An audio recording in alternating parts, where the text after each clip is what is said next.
That's good. Well, I've really appreciated these lessons. I hope you're getting everything out of them. By the way, I want to remind you that you can go back and review online. It's our Vimeo account, is that it?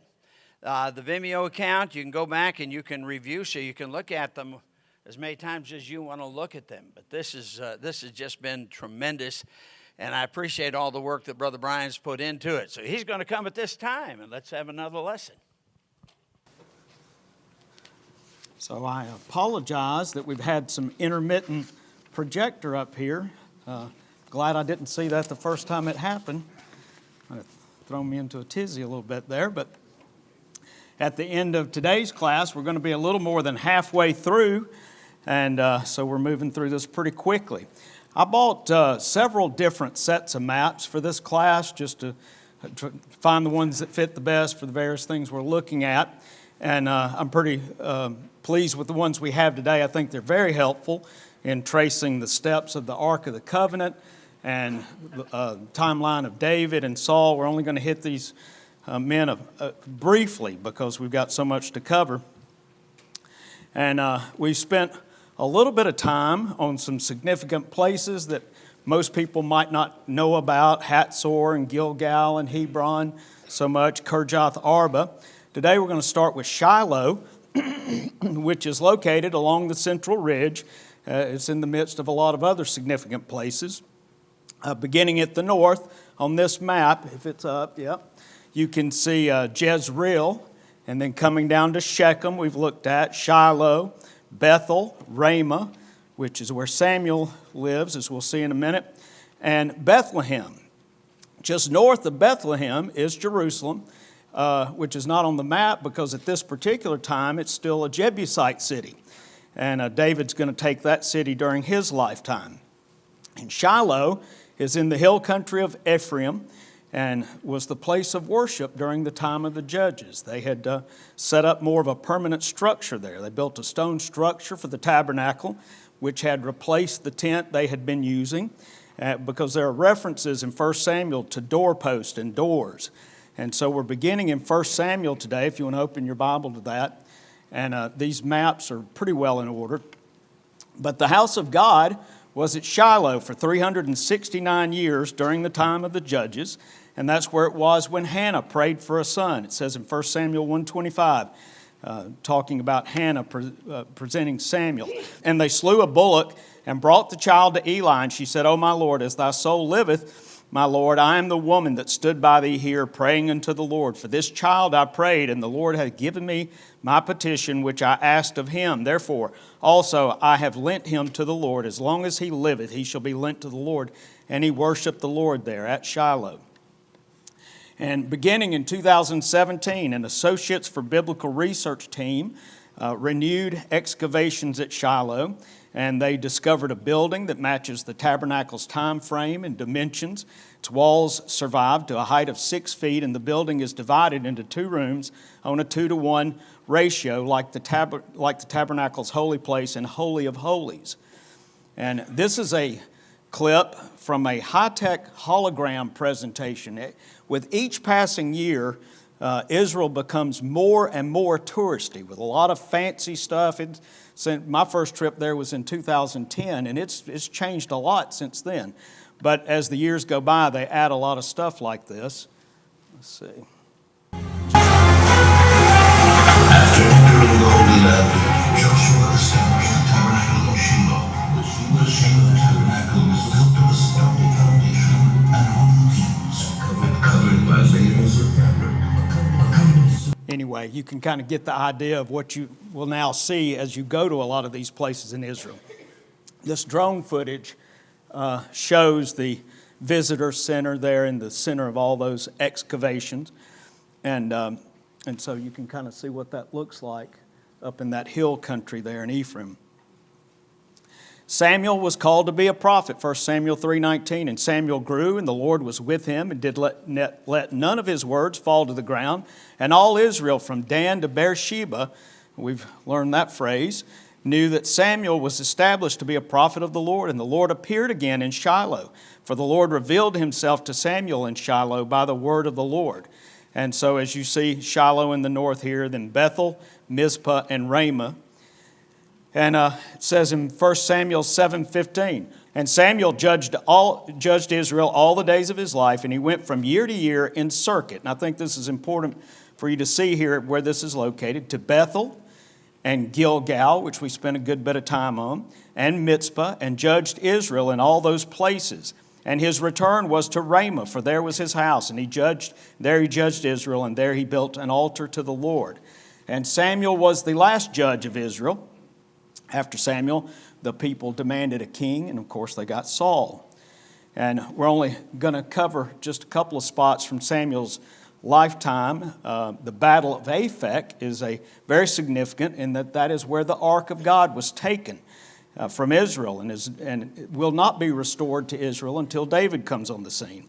You have this map here in your notes, and it says in 1 Samuel 4:1, and the word of Samuel came to all Israel. Now Israel went out against the Philistines to battle and pitched beside Ebenezer, and the Philistines pitched in Aphek. And the Philistines put themselves in array against Israel. And when they joined battle, Israel was smitten before the Philistines, and they slew of the army in the field about 4,000 men. And you can see where Aphek and Ebenezer are, almost due west from Shiloh. They're on the ridge. This goes down into the Shephelah and into the coastal plain.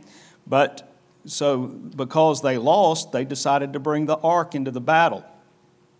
In 1 Samuel 4:17, and the messenger answered and said, Israel is fled before the Philistines, and there hath also been a great slaughter among the people, and thy two sons also, Hophni and Phinehas, are dead, and the ark of God is taken. And it came to pass when he made mention of the ark of God that he fell from off the seat backward by the side of the gate, and his neck brake, and he died, for he was an old man and heavy, and he had judged Israel 40 years. And it was at Shiloh that God wiped out his ministers in one day. Hophni and Phinehas were killed in battle. Eli fell over and broke his neck, and the ark of God was taken by the Philistines. And God's departure from Israel was memorialized in the name Ichabod, which was given to the son of Phinehas. And so they captured the ark here. Well, Dagon is the fish god of the Philistines, and it says in 1 Samuel 5:1, and the Philistines took the ark of God and brought it from Ebenezer unto Ashdod. When the Philistines took the ark of God, they brought it into the house of Dagon and set it by Dagon. And when they were of Ashdod, rose early on the morrow, behold, Dagon was fallen upon his face to the earth before the ark of the Lord. And they took Dagon and set him in his place again. And when they arose early on the morning, behold, Dagon was fallen upon his face to the ground before the ark of the Lord. And the head of Dagon and both of the palms of his hands were cut off upon the threshold. Only the stump of Dagon was left to him. And so they determined to send the ark from Ashdod to Gath. I hope we know the 5 Philistine cities by now, or learning them. 1 Samuel 5:9 says, and it was so, after they had carried it about to Gath, the hand of the Lord was against the city with a very great destruction. And he smote the men of the city, both small and great, and they had emerods in their secret parts. And so after these bad experiences at Ashdod and Gath, they determined to send the ark over to Ekron, another city of the Philistines. Therefore they sent the ark of God to Ekron, and it came to pass, as the ark of God came to Ekron, that the Ekronites cried out, saying, they have brought about the ark of God to Israel to slay us and our people. And so they wisely at this point determined that they're going to send the ark back to Israel. They don't want any more of it. And in 1 Samuel 6:1, and the ark of the Lord was in the country of the Philistines 7 months. And the Philistines called for the priests and the diviners, saying, what shall we do to the ark of the Lord? Tell us wherewith we shall send it to his place. And they said, if ye send away the ark of God of Israel, send it not empty, but in any wise return him a trespass offering. Then ye shall be healed, and it shall be known to you why his hand is not removed from you. And so they put it on a cart on the road to Bethshemesh, which you can see here on this map. As I say, I think these are very useful maps for tracing all this. And these are the golden emerods, which the Philistines returned for a trespass offering unto the Lord. For Ashdod 1, for Gaza 1, for Ashkelon 1, for Gath 1, for Ekron 1. And those are the cities of the Philistines.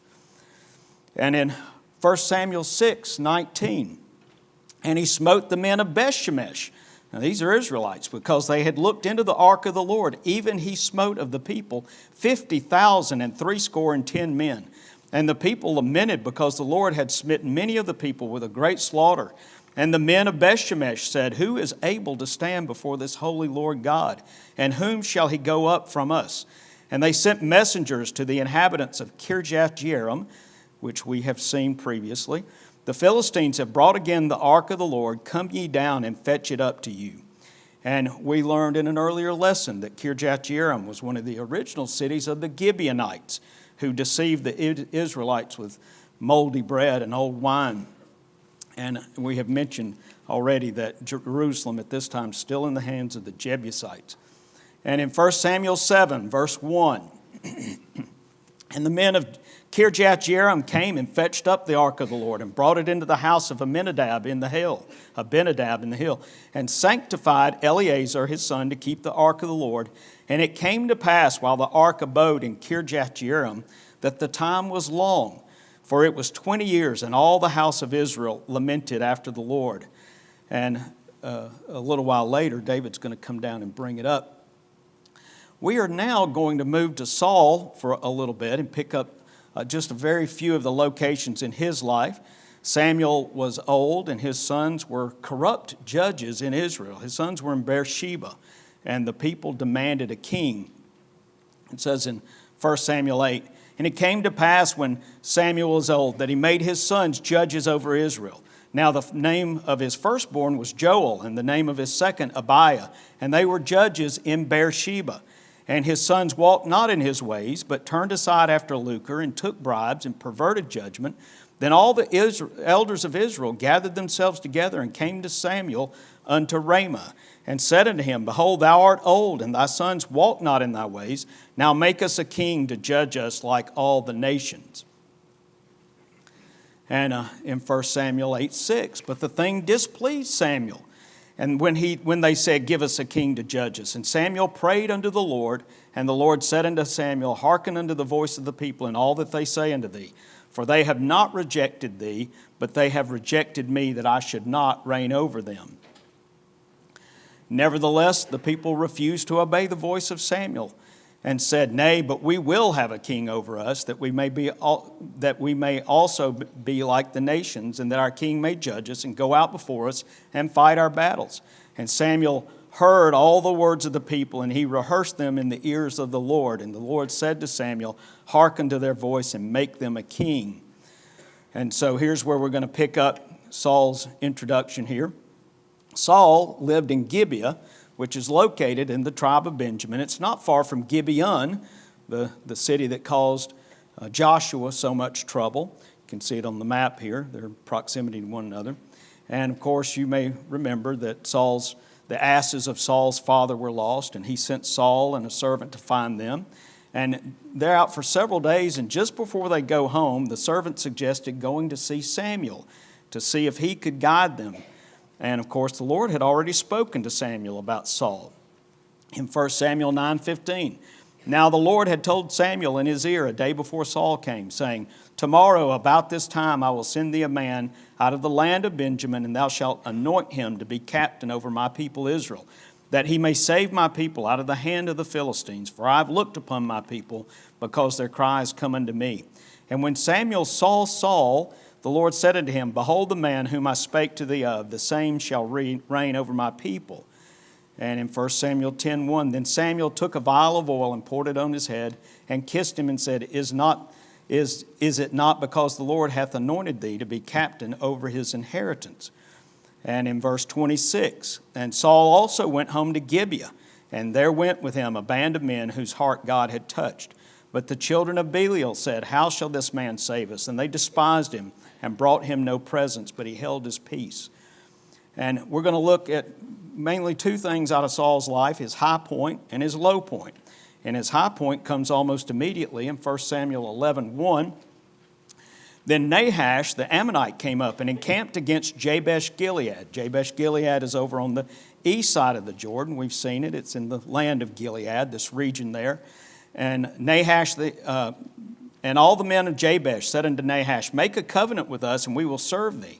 And Nahash the Ammonite answered them, On this occasion will I make a covenant with you, that I may thrust out all your right eyes and lay it for a reproach upon all Israel.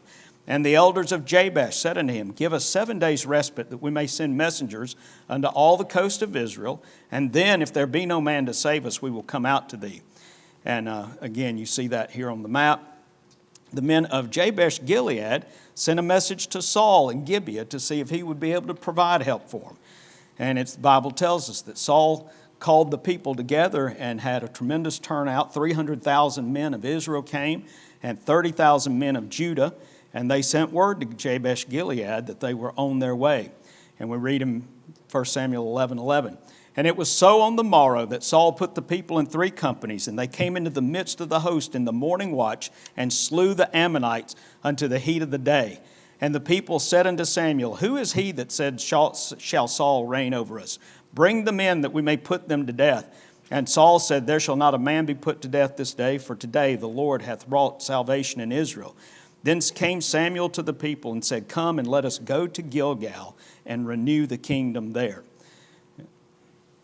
And so now we're going to turn to Saul's low point, just because of the geography that it brings in here. And God commanded Saul to utterly destroy the Amalekites in chapter 15. In verse 3 it says, Now go and smite Amalek and utterly destroy all that they have, and spare them not, but slay both man and woman, infant and suckling, ox and sheep, camel and ass. But that's not what they did. And we read in verse 9, it says, But Saul and the people spared Agag, the king, and the best of the sheep and of the oxen and of the fatlings and the lambs and all that was good, and would not utterly destroy them. But everything that was vile and refuse, that they destroyed utterly. And so now Saul comes back thinking he's done a good job. And we read in verse 20, And Saul said unto Samuel, Yea, I have obeyed the voice of the Lord, and have gone the way which the Lord sent me, and have brought Agag, the king of Amalek, but have utterly destroyed the Amalekites. But the people took of the spoils sheep and oxen, the chief things which should have been utterly destroyed, to sacrifice unto the Lord thy God in Gilgal. And it's here at Gilgal, which we saw how important this place was in the early history of Israel. It's here that Saul is removed as king. Samuel told him, Because thou hast rejected the word of the Lord, he hath also rejected thee from being king. And it's here that Samuel slays Agag, cuts him in pieces. And so after this, Samuel goes back to his home in Ramah. Saul goes back to Gibeah, and they never see each other again. I want to pick up now a few significant events from the life of David and add a few more places to the map. 1 Samuel 16:1, And the Lord said unto Samuel, How long wilt thou mourn for Saul, seeing I have rejected him from reigning over Israel? Fill thine horn with oil and go. I will send thee to Jesse the Bethlehemite, for I have provided me a king among his sons. And of course we know the story of David's selection, how he didn't even come for the first appearing, and then was the last one there to be chosen. And of course, we mentioned the Valley of Elah in our very first lesson, just mentioned it briefly. But we've covered a lot of geography now, so I'm hoping that this makes a little more sense now that we've seen a lot of this and see where these places are. And it says in 1 Samuel 17:2, And Saul and the men of Israel were gathered together and pitched by the Valley of Elah, and set the battle in array against the Philistines. And the Philistines stood on a mountain on the one side, and Israel stood on a mountain on the other side, and there was a valley between them.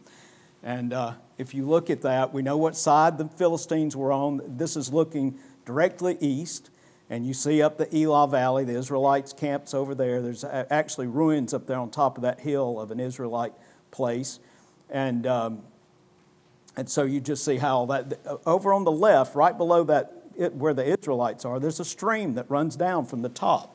And so you can even see where he got his stones for the battle, David.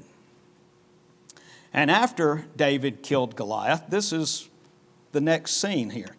1 Samuel 17:52, And the men of Israel and Judah rose and shouted and pursued the Philistines until thou come down to the valley and to the gates of Ekron.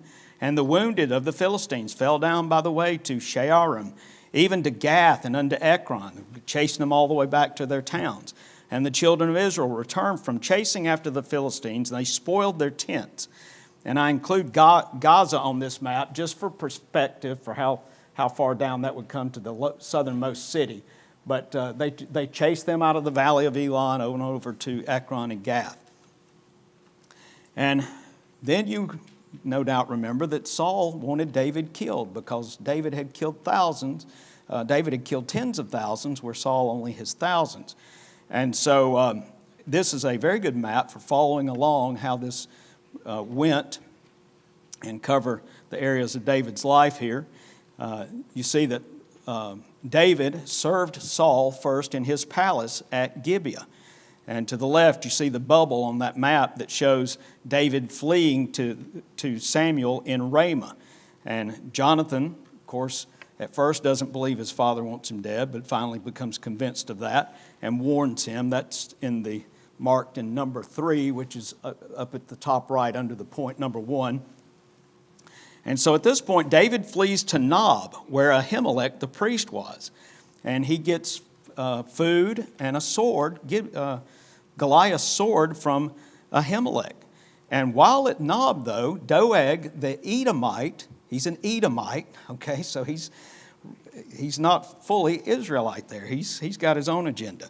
But Doeg the Edomite, who is loyal to Saul, witnesses David receiving hallowed bread from the priest and also getting the sword. And in number 5 there, we see David, he flees now down to King Achish of Gath. And I'm hoping that learning some of these places makes more sense, just the whole scope of the story here. But once there, he begins to question his decision when he hears what they say about him. So he drools on himself and acts like a madman. That's in 1 Samuel 21:10. And from there, he goes to the Cave of Adullam, which is right there in the Shiloh, not far from Philistia.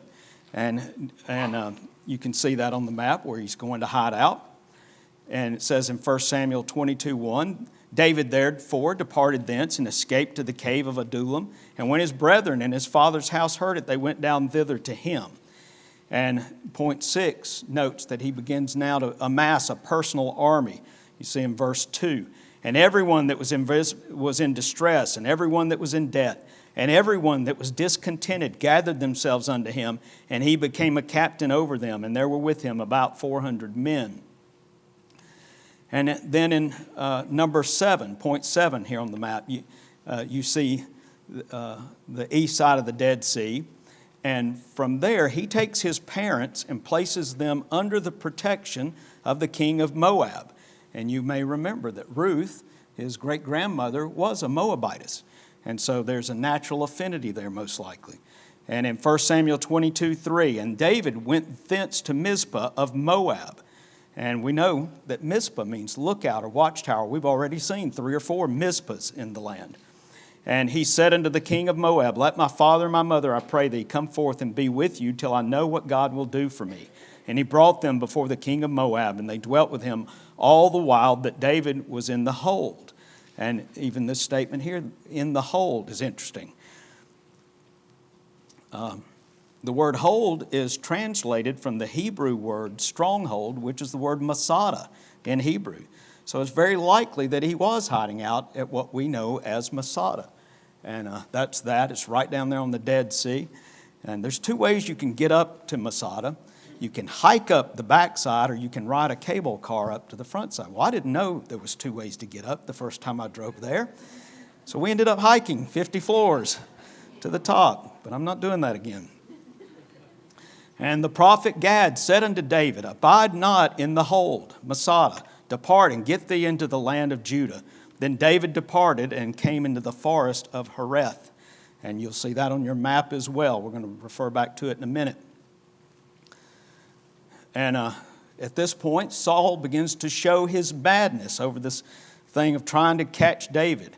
When Saul, in verse 22, chapter 22, verse 6, when Saul heard that David was discovered and the men that were with him, now Saul abode in Gibeah under a tree in Ramah, having his spear in his hand, and all his servants were standing about him.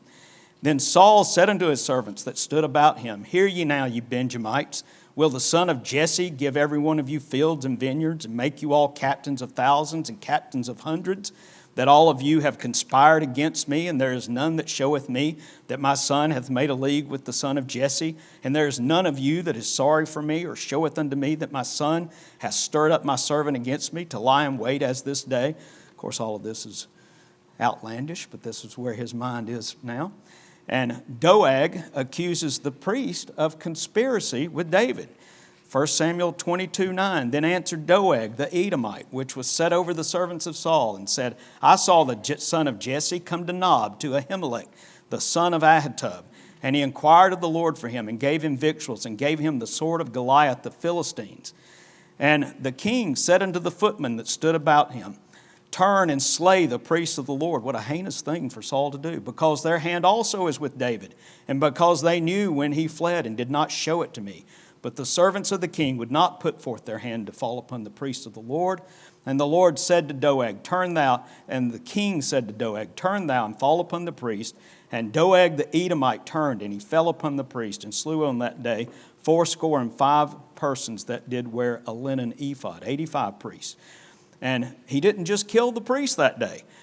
Verse 19, and Nob, the city of the priests, smote he with the edge of the sword, both men and women, children and sucklings, and oxen and asses and sheep with the edge of the sword. And the last we heard, David was hiding in the forest of Hereth. And you see that in number 10 on this map up here. And verse 23:1 says, and then they told David, saying, behold, the Philistines fight against Keilah, and they rob the threshing floors. Therefore David inquired of the Lord, saying, shall I go and smite these Philistines? And the Lord said unto David, go and smite the Philistines and save Keilah. Even though David is a fugitive, he continues to fight for his country. And it says in chapter 23, verse 5, so David and the men of Keilah fought with the Philistines and brought away their cattle and smote them with a great slaughter. So David saved the inhabitants of Keilah. And so now he's staying here at Keilah. And Saul plans to take him there because he's going to be captive in a city with gates and walls, and he thinks it's going to be a good place to capture him. But David escapes and goes and hides in the wilderness of Ziph, which you see number 11 up here. And chapter 23:14, and Saul sought him every day, but God delivered him not into his hand. And David saw that Saul was come out to seek his life, and David was in the wilderness of Ziph in a wood. And we're going to skip a few things here and jump over to chapter 24. And this is where David is hiding at En Gedi, which is right down on the Dead Sea. And I made just a brief video of this, if y'all can make sure the volume's up a little bit, so I could integrate the voice with the video. You can't really do that standing here live, but you can see En Gedi.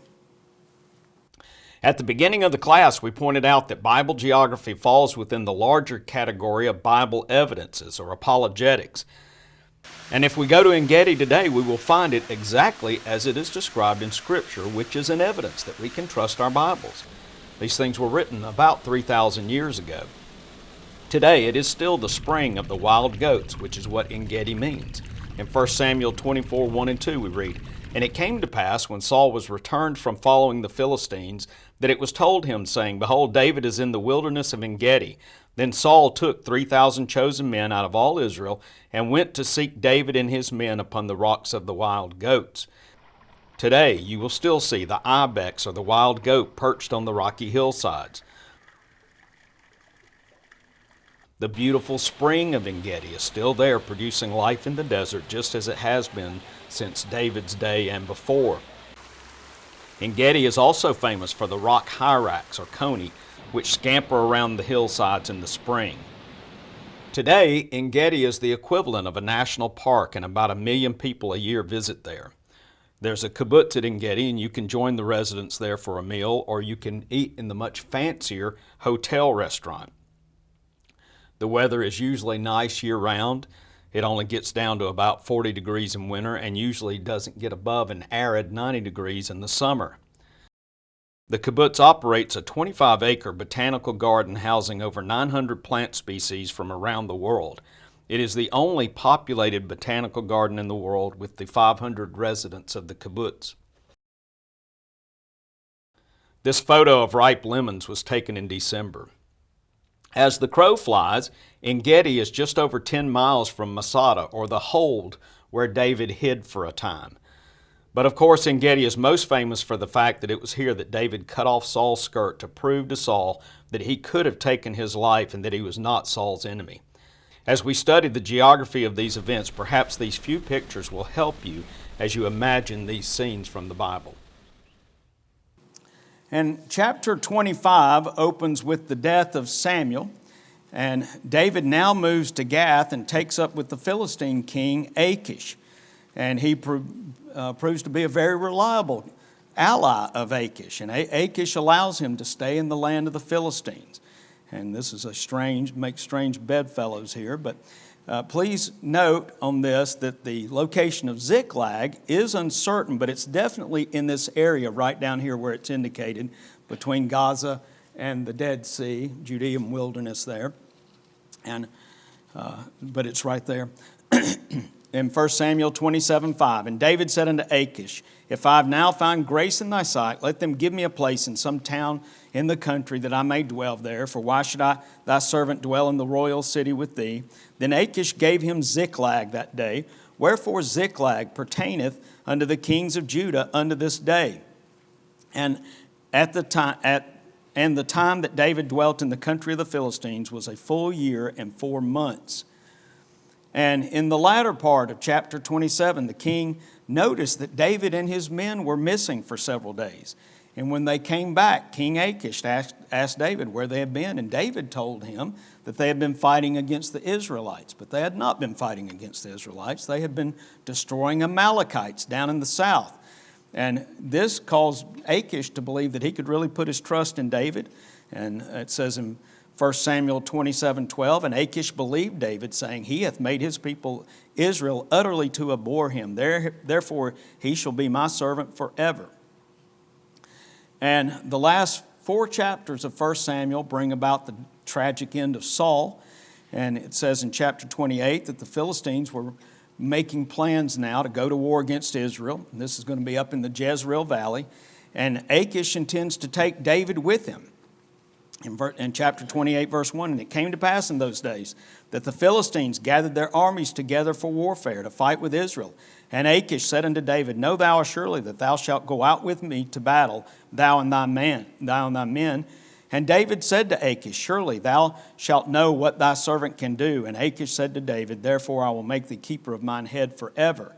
And in chapter 28, verse 4, and the Philistines gathered themselves together and came and pitched in Shunem. You remember the Lord dealing with the Shunammite woman. It's right here in Jezreel. And Saul gathered all Israel together, and they pitched in Gilboa. And you see Mount Gilboa, but this beautiful range of mountains down there, right on the edge of the Jezreel Valley. But it says in verse 5, and when Saul saw the host of the Philistines, he was afraid, and his heart greatly trembled. And when Saul inquired of the Lord, that the Lord answered him not, neither by dreams, nor by Urim, nor by prophets. Then said Saul unto his servant, seek me a woman that hath a familiar spirit, that I may go to her and inquire of her. And his servant said to him, behold, there is a woman that hath a familiar spirit at Endor. And so we know there's a spring there by the En prefix. And Saul's calling on the Lord, but not getting an answer. And so he goes to see this witch. And we're familiar with that story. And Samuel is called up from his grave and gives a terrifying prophecy to Saul in 1 Samuel 28:18. Because thou obeyedst not the voice of the Lord, nor executed his fierce wrath upon Amalek. Therefore the Lord hath done this thing unto thee this day. Moreover, the Lord will also deliver Israel with thee into the hand of the Philistines. And tomorrow shalt thou and thy sons be with me. The Lord also shall deliver the host of Israel into the hand of the Philistines. Then Saul fell straightway all along the earth and was sore afraid because of the words of Samuel. And there was no strength in him, for he had eaten no bread all the day, nor all the night. In the end, King Achish ends up sending David back down to Ziklag. He does not take part in the battle, but sure enough, Jonathan and Saul die the next day. on Mount Gilboa. And they took the body of Saul and hung it on the gates of Bethshan. And this is, you're looking at Roman ruins that were much later than this date, of course, down towards the Tell at Bethshan. But this was a city back in Saul's day. And this is a view of the Jezreel Valley from Mount Gilboa. You're looking out there on that beautiful valley, and it's a beautiful mountain range there. And David's song of mourning for Saul and Jonathan should make a little bit more sense now. It says in 2 Samuel 1:17, and David lamented with this lamentation over Saul and over Jonathan his son. The beauty of Israel is slain upon thy high places. How the mighty are fallen. Tell it not in Gath. Publish it not in the streets of Ashkelon. Those are those hated Philistine cities. Lest the daughters of the Philistines rejoice. Lest the daughters of the uncircumcised triumph. Ye mountains of Gilboa, let there be no dew. Neither let there be rain upon you, nor fields of offerings. For there the shield of the mighty is vilely cast away, the shield of Saul, as though he had not been anointed with oil. And as you see in number 5 on the map you have in your hand here, dealing with all this, the men at Jabesh Gilead come over and recover the body of Saul, and they go bury it over there. Then let's look quickly at what happened to David as he goes back down south to Ziklag, which is in the Philistine territory. And it says in chapter 30, verse 1, and it came to pass when David and his men were come to Ziklag on the 3rd day, that the Amalekites had invaded the south and Ziklag, and smitten Ziklag, and burned it with fire, and had taken the women captives that were therein. And they slew not any, either great or small, but carried them away and went on their way. And it's jumping down to verse 6. And David was greatly distressed, for the people spake of stoning him, because the soul of all the people was grieved, every man for his sons and for his daughters. But David encouraged himself in the Lord his God. And David here seeks the Lord for counsel. It says in chapter 30, verse 8, and David inquired at the Lord, saying, shall I pursue after this troop? Shall I overtake them? And he answered them, pursue, for thou shalt surely overtake them, and without fail recover all.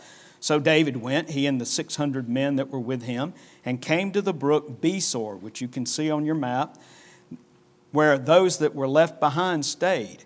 But David pursued, he and 400 men, for 200 abode behind, which were so faint they could not go over the brook Besor.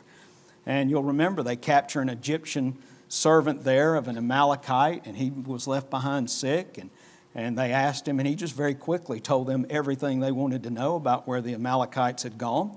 And in 1 Samuel 30:18, and David recovered all that the Amalekites had carried away, and David rescued his 2 wives, and there was nothing lacking to them, neither small nor great, neither sons nor daughters, neither spoil nor anything that they had taken to them. David recovered all.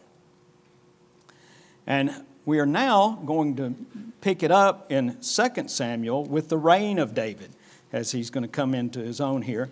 The first 7 years of his reign, he is king of Judah only and reigns from Hebron. And it says in 2 Samuel 2:1, and it came to pass after this that David inquired of the Lord, saying, shall I go up to any of the cities of Judah? And the Lord said unto him, go up. And David said, whither shall I go up? And he said, unto Hebron.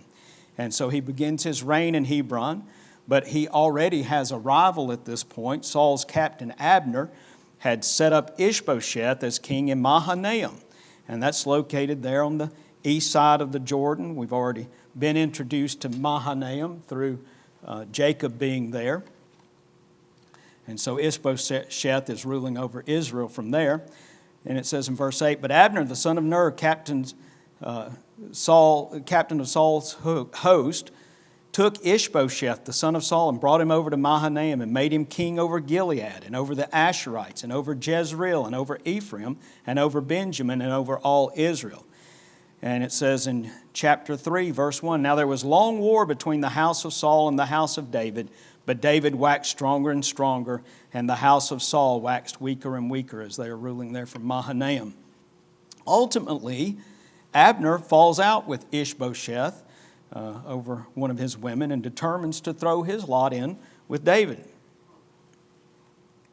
2 Samuel 3:12. And Abner sent messengers to David on his behalf, saying, Whose is the land? Saying also, Make thy league with me, and behold, my hand shall be with thee to bring about all Israel unto thee.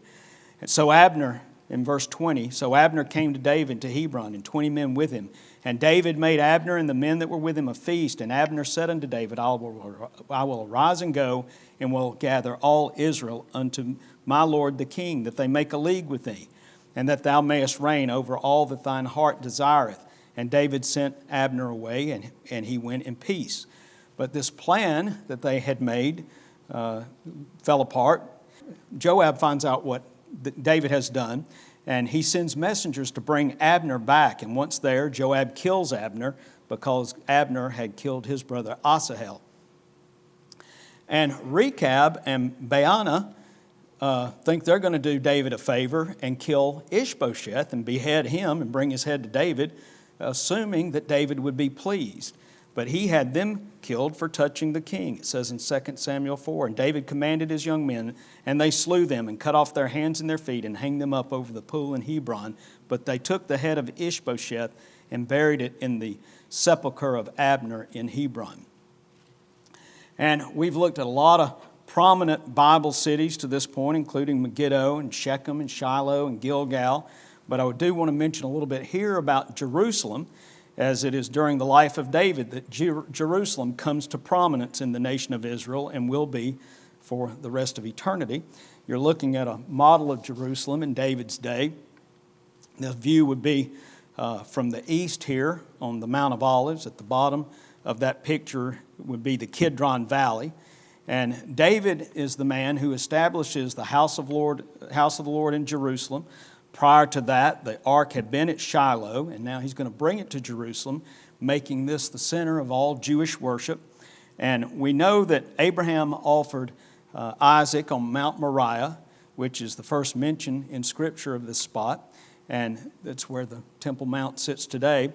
And as you see in this model, it is not within the original city walls. It's a hill further up from the city of David. City of David sits slightly below there. And about 1,000 years after Abraham, he took the city from the original Jebusite inhabitants. We see that in 2 Samuel 5. In verse 4 it says, David was 30 years old when he began to reign, and he reigned 40 years.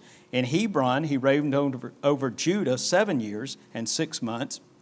And in Jerusalem he reigned 30 and 3 years over all Israel and Judah.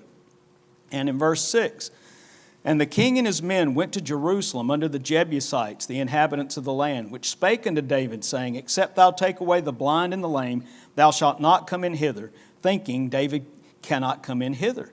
Nevertheless, David took the stronghold of Zion. The same is the city of David.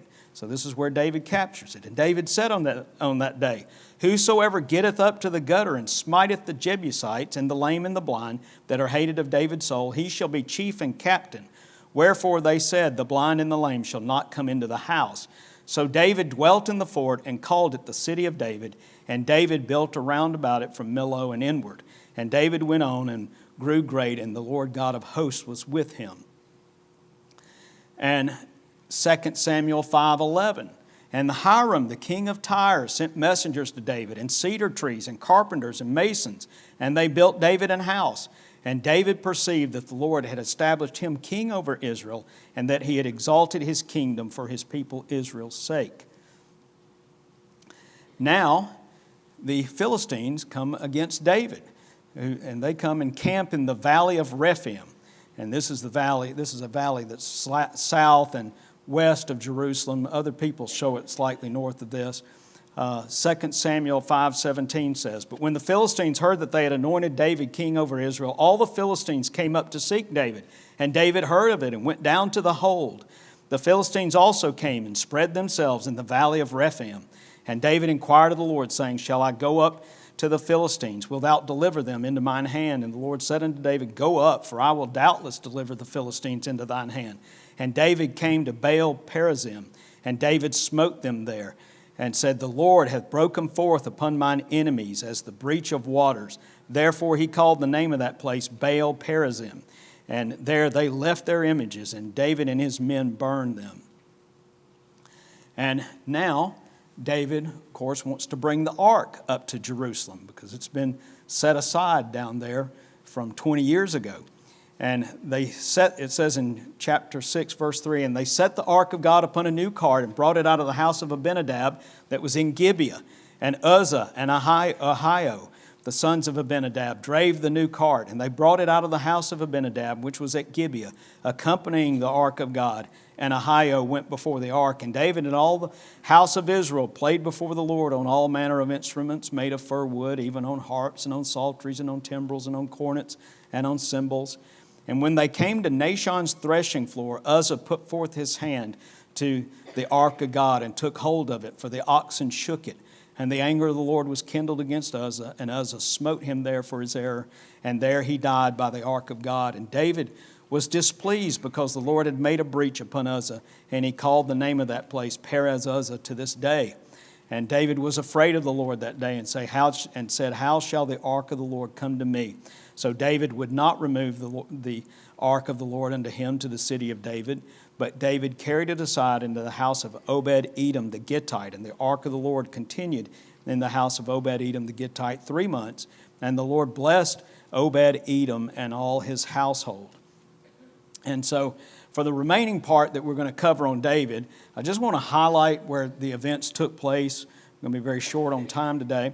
But without going into too much detail on the events themselves, this view is of the ancient city of Amman, Jordan. And you see the modern city behind, you see the ancient city there. It was also called Rabbah in Scripture. And you see the remains of Rabbah. And this is where David put Uriah into the heat of battle and drew back his forces. So this is where Uriah died, in Amman, Jordan. It's Jordan today.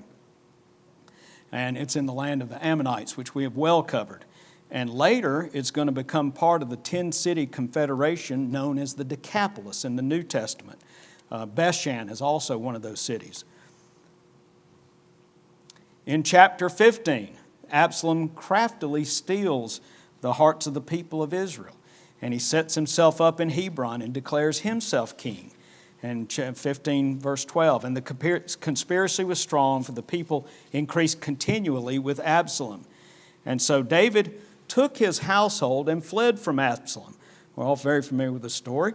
In 2 Samuel 15:23, and all the country wept with a loud voice, and all the people passed over. The king also himself passed over the brook Kidron, and all the people passed over towards the way of the wilderness. And David went up by the ascent of Mount Olivet, and he wept as he went up, and he had his head covered. He went barefoot. And all the people that was with him covered every man his head, and they went up weeping as they went up. And you can see his departure here. He's over in the city of David. He goes down through the Kidron Valley, back up over the Mount of Olives, and he's going to head up toward Mahanaim, which is up the Jordan River there. And chapter 16, verse 5, and when David came to Bahurim, behold, thence came out a man of the family of the house of Saul, whose name was Shimei, the son of Gera. The same came forth and cursed still as he came. And he cast stones at David and at all the servants of King David and all the people. And all the mighty men were on his right hand and on his left. Thus said Shimei when he cursed, come out, thou bloody man, thou man of Belial. The Lord hath returned upon thee all the blood of the house of Saul, in whose stead thou hast reigned. And the Lord hath delivered the kingdom into the hand of Absalom thy son. And behold, thou art taken in thy mischief, because thou art a bloody man. And again, you can see as he just comes over the hill, that's Bahurim, right there, not far from Gilgal, Jericho, north of the sea. And then we're going to see this progress on over to the wood of Ephraim. And 2 Samuel 17:22, then David arose, and all the people that were with him, and passed over Jordan by the morning light. There lacked not one of them that was not gone over Jordan. And while he's over on this other side is when he's attacked by Absalom in the wood of Ephraim. And Absalom dies in the battle. And David's army killed 20,000 who came against him.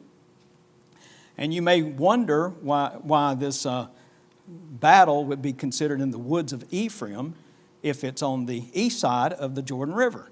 And that's a question a lot of people have. And most who comment on this passage simply say that it's probably known as that in that time for some event that is lost to us.